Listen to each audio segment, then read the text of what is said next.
Hello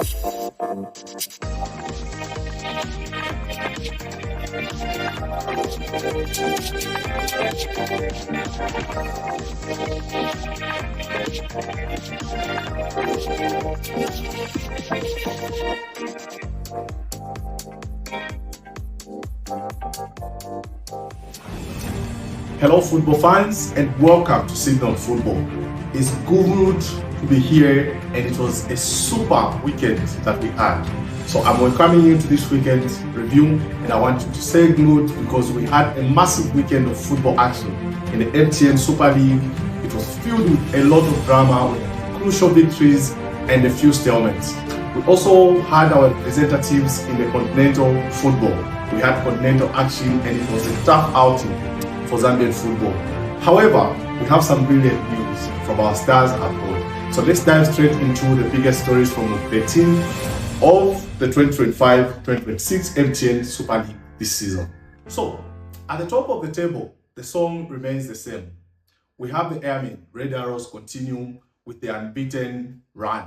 I call it incredible because they've been unbeaten, but this weekend they were held by a 1-0 draw away to Konkola Blades as they played in Chipolopolo. So Glen Afu put the home side ahead, but the league leaders showed their resilience with a goal from Albert Kangwanda, which grabbed the equalizer in the second half. So this result has stretched the unbeaten streak to 12 matches this season. So with 28 points, they are still the team to beat in the league. So they've shown a remarkable consistency as well as powerful attack that serves as their best form of defense. This has kept opponents constantly on the back foot. Now remember, they remain 4 points clear at the summit of the league this season. But the story of the weekend, without any doubt, comes from Kitwe. So on Sunday, the Sleeping Giants did a working. So Nkana Football Club finally managed to secure their first win of the season. It was a massive 1-0 victory over Napsa Stars at home. This was the decisive goal that came through Idris Ilongambombo in the 38th minute, sending the home fans into jubilation. For a club of Nkana's stature, this has been one of the most torturous seasons. And while they remain in the relegation zone, this victory probably is a monumental psychological boost. It's a kind of result that can turn a season around, but the fight for survival is far from over. Remember in the past shows, I did mention how Nkana have an aging squad and they've been struggling this season to take on any opponents that they faced. So now, speaking of the relegation battle, it looks increasingly grim for Mines United. So this weekend, they went down by 2-0 to Cabo Warriors in a match that was paused on Saturday and completed on Sunday because of the heavy rains that were experienced in Cabo. The stadium was flooded and the match could not continue. So you have goals that came through from Seth Sakala and Francis Banda that sealed the win for the Warriors. So the Warriors did climb to a respectable 5th position this season. For Mines United, however, they are still rooted at the bottom of the table with just 4 points and are yet to register a single win this season. Wow, what a way to get welcomed into the Super League. And then elsewhere, Changa Rangers are quietly making a charge. Remember, the Chingola side had been performing well from the beginning of the season. So on Saturday, their 1-0 win against Nkwazi, thanks to a goal from Elliot Kapukesa, seems to get them the jump to 3rd on the log. They are proving to be so difficult. They've been an effective side and they are pressing high and capitalizing on all their chances. So now, here's a quick look at the rest of the weekend's results. So we have Kasashi Dynamos playing Muza. They took on Muza at Independence Stadium in Solwezi. It was a goalless draw.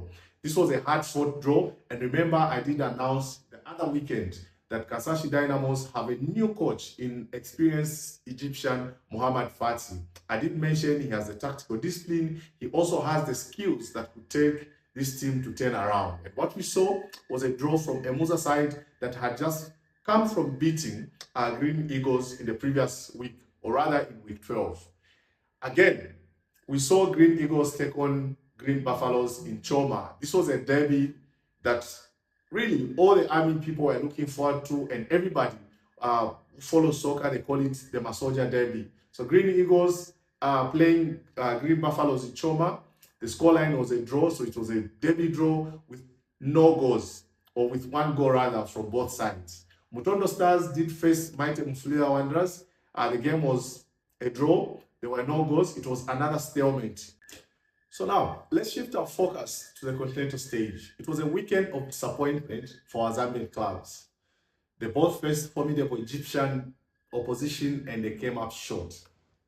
In the CAF Champions League, our Power Dynamos hosted Pyramids of Egypt and they suffered a narrow 1-0 defeat. There was a goal from Mohamed Reda just after halftime that proved to be the difference between both sides. But here's the thing. This was a game I believe and felt Power Dynamos should have won. The performance was there, the effort was there, and the quality was definitely there from the CEC side. We saw how Prince Mumba, Ankobo, Frederick Mulambia, the short guy, were absolutely outstanding.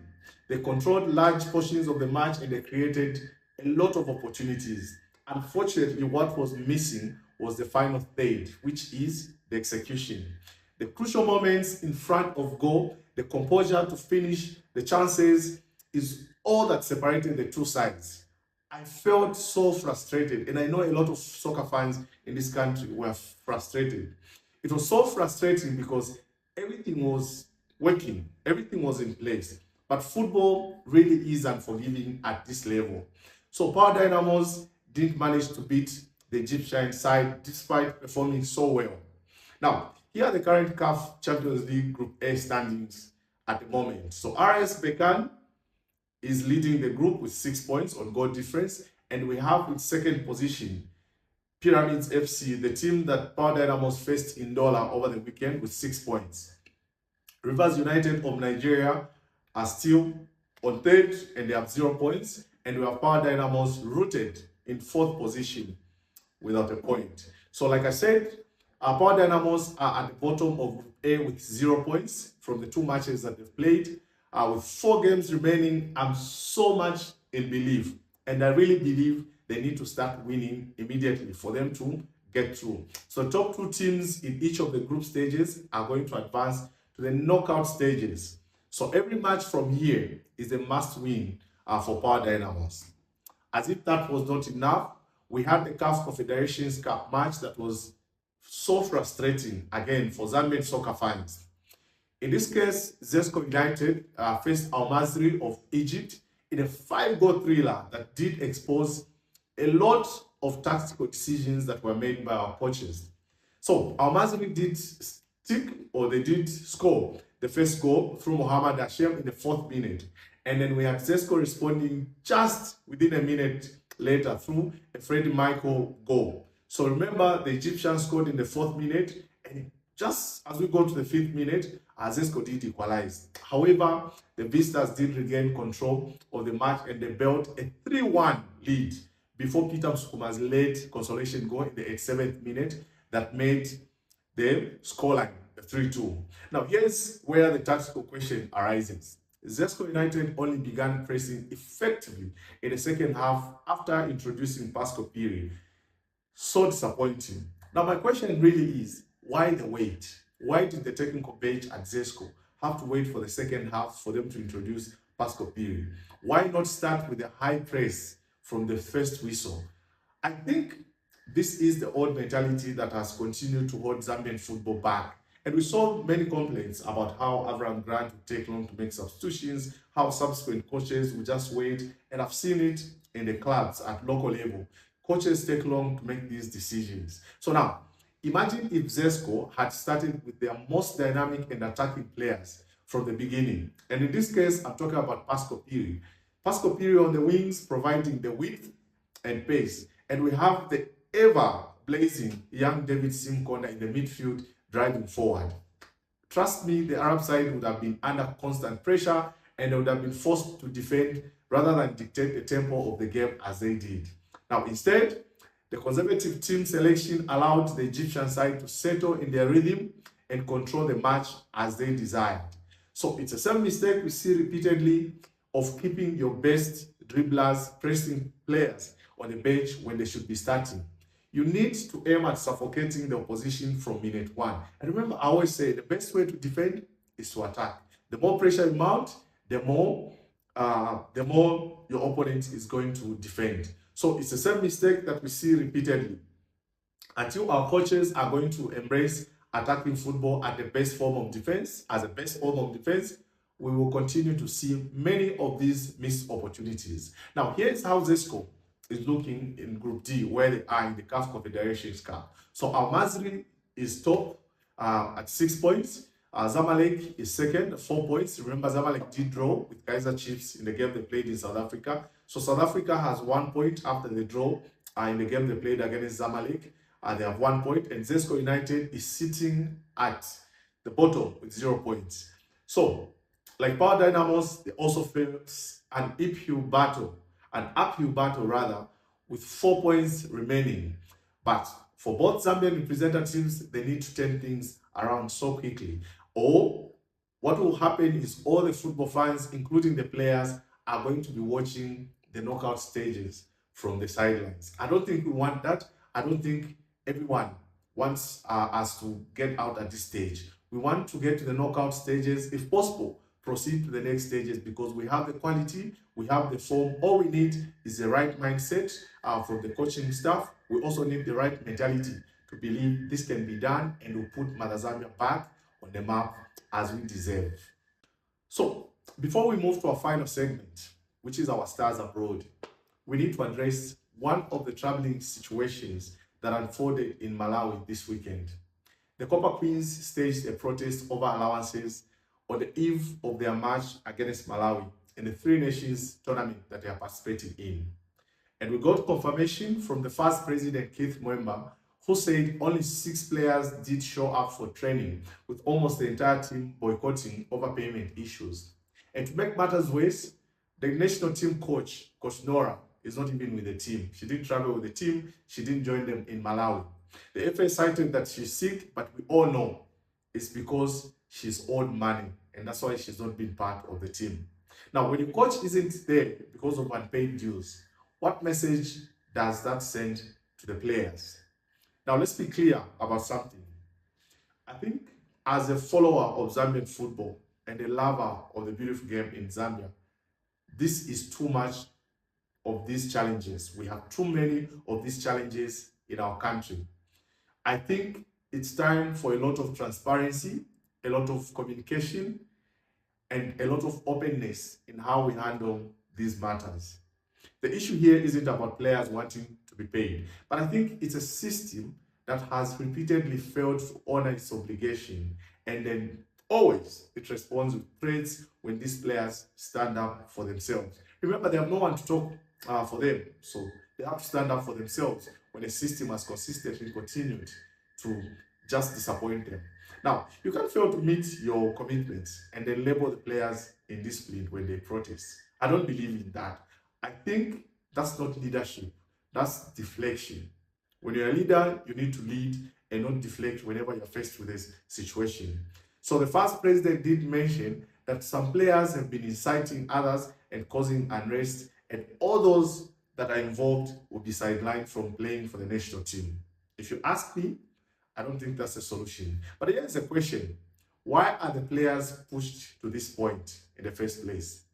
And if their allowances, or if allowances and agreements were honored from the start, do you think we would have been having this conversation as a country or as a football community in this country?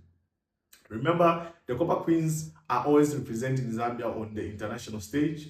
They've brought us a lot of glory, they've put us on the map, and they've done so much. I personally believe they deserve to be treated with a lot of respect. They need to be paid on time. And if things are not okay, there need to be a lot of open communication. I don't think threatening them with sidelining those players who speak up is a solution. I believe fixing the system that creates this problem is the best solution that we need at the moment. And here's where it gets even more interesting. The Football Association president also wants the Chipolopolo to play for the badge when they go to the AFCON this month. And he also emphasized that they shouldn't focus on the money. Now, let that sink in for a moment. The same organization that is not paying its coaches and has players boycotting over unpaid allowances is telling the men's team not to focus on the money. I don't think you can owe people what you promise them and then preach about them playing for pride. I think you need to pay what you owe first, then you honor your commitments, and then you can talk about badges and patriotism, you know. And until then, I think all this talk is just empty. Empty talk, empty promises, empty conversations, which are detrimental to the development of our football. And trust me, if we talk about the reality on the ground, maybe FAZ must beforehand informing the players that there is no money for these trips and that only the badge is there to play for, so that these players can be making these decisions on whether to travel or not to travel. And if the Football Association is honest from the start, I think all these issues will not be there. Tell the players there's no money. Tell the players we don't know when the money will come, but get on the plane, go play for the badge, and then go play for your just excitement if you want to, so that everyone would know from the start that there's no money, there's nothing they're pursuing. It's just going to have fun, get on the plane, have fun, and then you have the badge to play for. Remember, most of these players, especially the local ones, they earn peanuts or close to nothing in the local league. And this is the reality. And most of them are breadwinners who have broken some of the family records. So everyone does look up to them. They have extended members, extended family members that depend on them. So if you may ask me, who gets on a plane, is seen on TV representing a nation, then comes back to a hunger situation at home? You can't ask people to sacrifice when they have mouths to feed, when they are the only ones bringing income in their households. So if there's no money, say it up front. Just don't make promises you can't keep as an association and then call players greedy or indisciplined when they ask for what they were told they would receive. And if you may want to know, for me, I usually sit and think, and here's a question that's worth asking. I think it would be interesting to see which FAZ officials travel on these official arrangements without drawing allowances. Are they traveling or playing for the badge as well? Or is the sacrifice only expected from the players, while those in administration will collect their per diems and travel allowances without question? I think we need to be transparent. We need to respect each other. We also need to communicate openly. So the players eventually return to training, and this is the case in Malawi. They return to training after an engagement with FAZ, and they played for Zambia for a 1-0 draw against Malawi on Sunday. So on tomorrow, rather, they're going to face Zimbabwe on a game that is going to determine the tournament winners. And remember, when did we start drawing with Malawi? When did we get to this level where our national team, the females national team, draws with Malawi? I think these are conversations we need to have. How was the morale in camp? Were they playing their lungs out? Were they playing for the badge while knowing the money is not going to be paid? So all these things, I think they get us to these results where now we've started drawing with teams like Malawi. No disrespect for Malawi, but I think we are advanced in terms of the females game as compared to Malawi. And let's connect the dots here. Among the reasons our national teams are underperforming, I believe it's the non-payment of the money and the drama by the Football Association where they can't honor promises over time. And this is not just a case of this administration. I think even the previous administration, the cases of honoring promises have been there. And then the question really is, when are we going to move away from this situation? And I would also go on to ask how you expect the players to focus and perform when they are worried about unpaid allowances, when these players are distracted by the broken commitments by the association. I would imagine if the Football Association would innovate enough and just attract sponsorship from the corporates that can help pay this money. But here's the problem. Currently, or in the recent past, I think our Football Association has been messy, and then corporates world over, they do not associate with chaos and disorder. So no serious company really wants to attract or to get attached to attach their brand to an organization or to organizations that can't manage its affairs.